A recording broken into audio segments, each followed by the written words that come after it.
بسم اللہ الرحمن الرحیم۔ اللہ کی محبت حاصل کرنے کی جامع دعا۔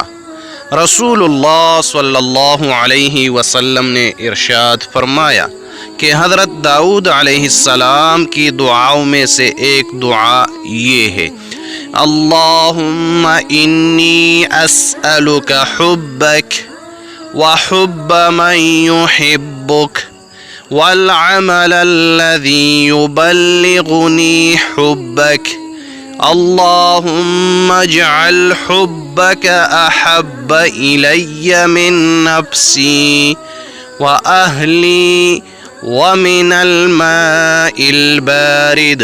ترجمہ: اے اللہ، میں آپ سے آپ کی محبت مانگتا ہوں اور اس شخص کی بھی محبت مانگتا ہوں جو آپ سے محبت کرتا ہوں، اور ایسا عمل چاہتا ہوں جو مجھے آپ کی محبت تک پہنچا دے۔ اے اللہ، آپ اپنی محبت کو میرے لیے میری جان، میرے اہل خانہ اور ٹھنڈے پانی سے بھی زیادہ محبوب بنا دیجئے۔ اللہ تبارک و تعالی ہم سب کو اپنی محبت نصیب فرمائے۔ آمین ثم آمین۔